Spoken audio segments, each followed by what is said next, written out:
Hello friends, ಎಲ್ಲರಿಗೂ ನಮಸ್ಕಾರ. ಇವತ್ತಿನ ನನ್ನ recipe healthy and tasty north ಕರ್ನಾಟಕದ ಅಂಟಿನುಂಡೆ. ಉತ್ತರ ಕರ್ನಾಟಕದ ಈ ಅಂಟಿನುಂಡೆ ಬಗ್ಗೆ ಯಾರಿಗೆ ತಾನೇ ಗೊತ್ತಿಲ್ಲ ಹೇಳಿ. ಈ ಚಳಿಗಾಲಕ್ಕೆ ದೊಡ್ಡವರು ಚಿಕ್ಕವರು ಎಲ್ಲರೂ ತಿನ್ನಲೇಬೇಕಾದಂಥ ವಿಶೇಷ ಉಂಡೆ ಇದು. ಬಾಣಂತಿಯರು ಮತ್ತು ಬೆಳೆಯೋ ಮಕ್ಕಳಂತೂ ಡೈಲಿ 1-2 ಉಂಡೆ ತಿಂದರೆ ತುಂಬ ಒಳ್ಳೆಯದು. ಅಂಟಿನುಂಡೆನ ತುಂಬ ರೀತಿಯಲ್ಲಿ ಮಾಡ್ತಾರೆ. ನಾನಿವತ್ತು ನಮ್ಮ ಮನೆಯಲ್ಲಿ ನಮ್ಮ ಅಜ್ಜಿ ಮತ್ತು ನಮ್ಮಮ್ಮ ನನಗೆ ಯಾವ ರೀತಿ ಹೇಳ್ಕೊಟ್ಟಿದ್ದಾರೆ ಆ ರೆಸಿಪಿ ನಾನು ಶೇರ್ ಮಾಡ್ತಾ ಇದ್ದೀನಿ. ಫ್ರೆಂಡ್ಸ್, ಆಲ್ರೆಡಿ ನಾನು ಗೋಕಾಕ್ ಕರ್ದಂಟ್, ಪುಟಾಣಿ ಕರ್ದಂಟ್ ಮತ್ತು ಕೊಬ್ಬರಿ ಖಾರ ಈ ರೆಸಿಪಿಗಳನ್ನು ಶೇರ್ ಮಾಡಿದ್ದೀನಿ. ಎಲ್ಲ ರೆಸಿಪಿಗಳ ವಿಡಿಯೋ ಲಿಂಕನ್ನು ಡಿಸ್ಕ್ರಿಪ್ಷನ್ ಬಾಕ್ಸಲ್ಲಿ ಹಾಕಿದ್ದೀನಿ. ಯಾರಿಗಾದ್ರೂ ಬೇಕಂದರೆ ಚೆಕ್ ಮಾಡ್ಕೋಬಹುದು. ಈ ರೆಸಿಪಿ ಇಷ್ಟ ಆದರೆ ವಿಡಿಯೋ ಕೆಳಗಡೆ ಇರುವ ಲೈಕ್ ಬಟನ್ ಅನ್ನು ಪ್ರೆಸ್ ಮಾಡಿ. ಹೊಸ ವಿಡಿಯೋಗಳ ನೋಟಿಫಿಕೇಶನಿಗಾಗಿ ಬೆಲ್ ಐಕನ್ ಅನ್ನು ಪ್ರೆಸ್ ಮಾಡಿ. ಇನ್ನಷ್ಟು ನಾರ್ತ್ ಕರ್ನಾಟಕದ ರೆಸಿಪಿಗಳಿಗಾಗಿ ನಮ್ಮ ಚಾನಲ್ ಪಾಕಶೃಂಗಾರವನ್ನು ಸಬ್ಸ್ಕ್ರೈಬ್ ಮಾಡೋದು ಮಾತ್ರ ಮರಿಬೇಡಿ. ಅಂಟಿನುಂಡೆ ಮಾಡಲು ಬೇಕಾಗುವ ಸಾಮಗ್ರಿಗಳು: ತುರಿದವನ ಕೊಬ್ಬರಿ, ಉತ್ತತ್ತಿ, ಅಂಟು, ಬೆಲ್ಲ, ಗೋಡಂಬಿ, ದ್ರಾಕ್ಷಿ, ಬಾದಾಮಿ, ಗಸಗಸೆ, ತುಪ್ಪ, ಒಣಶುಂಠಿ ಪುಡಿ, ಜಾಯಿಕಾಯಿ ಪುಡಿ ಮತ್ತು ಏಲಕ್ಕಿ ಪುಡಿ. ಫ್ರೆಂಡ್ಸ್, ಇಲ್ಲಿ ಎಲ್ಲ ಸಾಮಗ್ರಿಗಳನ್ನು ನಿಮ್ಮ ಇಷ್ಟದ ಪ್ರಕಾರ ಹೆಚ್ಚು ಕಮ್ಮಿ ಹಾಕ್ಕೊಂಡ್ರೂ ತೊಂದರೆ ಇಲ್ಲ. ಫಸ್ಟು ಉತ್ತತ್ತಿನ ಈ ಥರ ಕಲ್ಲಲ್ಲಿ ಜಜ್ಜಿ ಸಾಫ್ಟ್ ಮಾಡ್ಕೋಬೇಕು. ಬೀಜ ತೆಗೆದು ಎಲ್ಲ ಉತ್ತತ್ತಿನ ಇದೇ ಥರ ಸಾಫ್ಟ್ ಮಾಡಿಟ್ಕೋಬೇಕು.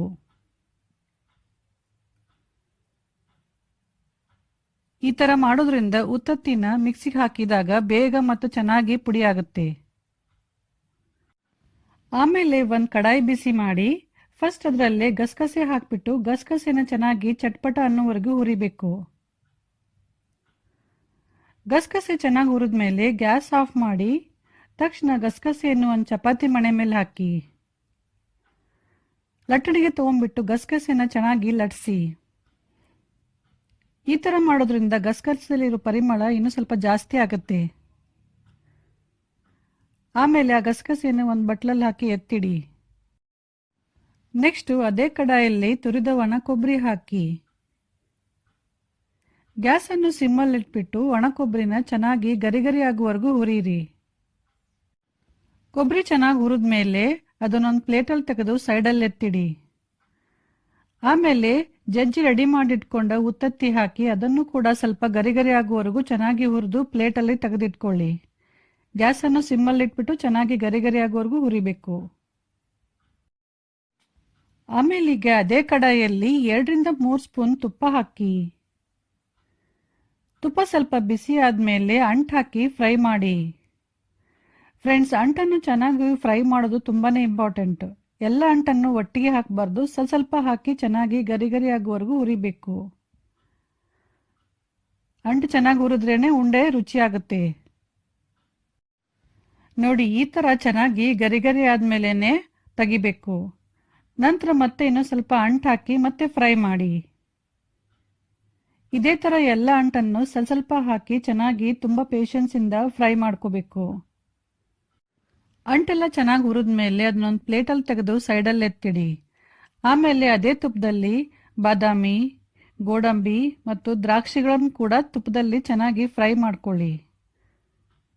ಅವುಗಳನ್ನು ಕೂಡ ಒಂದು ಸೈಡಲ್ಲಿ ಎತ್ತಿಡಿ. ಫ್ರೆಂಡ್ಸ್, ಡ್ರೈ ಫ್ರೂಟ್ಸ್ಗಳನ್ನು ನಿಮ್ಮ ಇಷ್ಟದ ಪ್ರಕಾರ ಹೆಚ್ಚು ಕಮ್ಮಿ ಹಾಕೋಬಹುದು.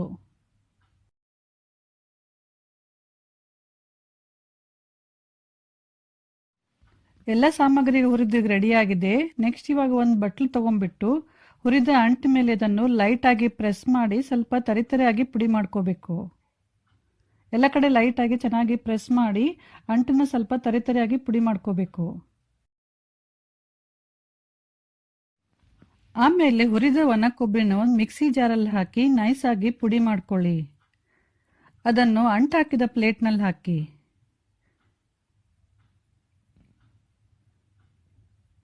ನೆಕ್ಸ್ಟು ಅದೇ ಮಿಕ್ಸಿ ಜಾರಲ್ಲಿ ಉತ್ತತ್ತಿ ಹಾಕಿ ಅದನ್ನು ಕೂಡ ನೈಸಾಗಿ ಪುಡಿ ಮಾಡಿ ಅದನ್ನು ಅದೇ ಅಂಟಿನ ಪ್ಲೇಟಲ್ಲಿ ಹಾಕಿ. ಆಮೇಲೆ ಹುರಿದ ಗೋಡಂಬಿ ಮತ್ತು ಬಾದಾಮ್ಗಳನ್ನು ಮಿಕ್ಸಿ ಹಾಕಿ ತರಿತರಿಯಾಗಿ ಪುಡಿ ಮಾಡ್ಕೊಳ್ಳಿ. ಅದನ್ನು ಕೂಡ ಅದೇ ಪ್ಲೇಟ್ನಲ್ಲಿ ಹಾಕಿ.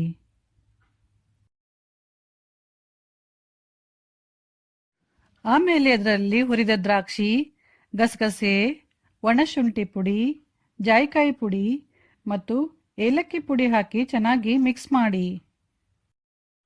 ಈಗ ಮತ್ತೆ ಗ್ಯಾಸ್ ಆನ್ ಮಾಡಿ ಅದೇ ಕಡಾಯಿ ಬಿಸಿ ಮಾಡಲಿಡಿ. ತುಪ್ಪ ಬೇಡ ಅಂದರೆ ತೆಗಿಬಹುದು, ಬೇಕಂದರೆ ಅದರಲ್ಲೇ ನೀವು ಸ್ವಲ್ಪ ತುರಿದ ಬೆಲ್ಲ ಹಾಕಿ. ಸ್ವಲ್ಪ ನೀರು ಹಾಕಿ ಗ್ಯಾಸನ್ನು ಸಿಮ್ಮಲ್ಲಿಟ್ಬಿಟ್ಟು ಕಂಟಿನ್ಯೂಸ್ ಆಗಿ ಕೈ ಆಡಿಸ್ತಾ ಇರಿ. ಫ್ರೆಂಡ್ಸ್, ಇಲ್ಲಿ ತುಪ್ಪ ನಿಮ್ಮ ಇಷ್ಟದ ಪ್ರಕಾರ ನೀವು ಹೆಚ್ಚು ಕಮ್ಮಿ ಹಾಕೋಬಹುದು. ಬಟ್ ಅಂಟಿನ ಉಂಡೆಗೆ ಸ್ವಲ್ಪ ತುಪ್ಪ ಇದ್ರೇ ತುಂಬ ರುಚಿ ಆಗುತ್ತೆ. ಕಂಟಿನ್ಯೂಸ್ ಆಗಿ ಕೈ ಆಡಿಸ್ತಾ ಇರಿ. ಗ್ಯಾಸ್ ಸಿಮ್ಮಲ್ಲಿ ಇರಬೇಕು, ಕೈ ಆಡಿಸ್ತಾ ಇರಬೇಕು. ಕೈ ಬಿಡಬಾರ್ದು, ಇಲ್ಲ ಅಂದರೆ ಬೆಲ್ಲ ತಳಕ್ಕೆ ಅಂಟ್ಕೊಳ್ಳುತ್ತೆ. ಬೆಲ್ಲ ಎಲ್ಲ ಕರಗಿದ ನಂತರ 1 ನಿಮಿಷ ಬೆಲ್ಲನ ಕುದಿಸಿದ್ರೆ ಸಾಕು. ಫ್ರೆಂಡ್ಸ್, ಬೇರೆ ಉಂಡೆ ಥರ ಇದಕ್ಕೆ ಒಂದೆಳೆ ಪಾಕ ಏನು ಬೇಕಾಗಿಲ್ಲ. ಸ್ವಲ್ಪ ಬೆಲ್ಲ ಅಂಟಂಟಾದರೆ ಸಾಕು. ನೆಕ್ಸ್ಟ್ ಇವಾಗ ರೆಡಿ ಮಾಡಿಟ್ಟ ಮಿಶ್ರಣ ಹಾಕಿ ಚೆನ್ನಾಗಿ ಮಿಕ್ಸ್ ಮಾಡಿ ಗ್ಯಾಸ್ ಆಫ್ ಮಾಡಿ.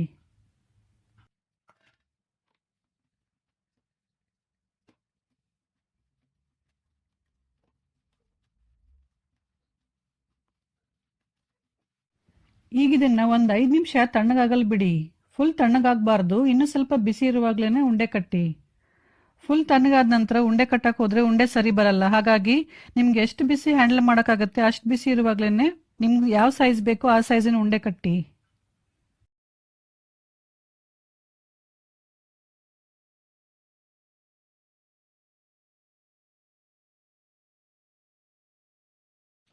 ಸೊ ಫ್ರೆಂಡ್ಸ್, ಈಗ ಹೆಲ್ದಿ ಆ್ಯಂಡ್ ಟೇಸ್ಟಿ ಅಂಟಿನ ಉಂಡೆ ರೆಡಿ ಆಗಿದೆ. ಈ ಉಂಡೆಗಳನ್ನು ಒಂದು ಏರ್ಟೈಟ್ ಬಾಕ್ಸಲ್ಲಿ ಹಾಕಿಟ್ಕೊಂಡು 15 ದಿನಗಳವರೆಗೂ ಎಂಜಾಯ್ ಮಾಡಿ. ಈ ರೆಸಿಪಿ ಇಷ್ಟ ಆದರೆ ಲೈಕ್, ಶೇರ್, ಕಮೆಂಟ್ ಮಾಡಿ. ಹಾಗೂ ನಮ್ಮ ಚಾನಲ್ ಪಾಕ ಶೃಂಗಾರವನ್ನು ಸಬ್ಸ್ಕ್ರೈಬ್ ಮಾಡೋದು ಮಾತ್ರ ಮರಿಬೇಡಿ. Thank you.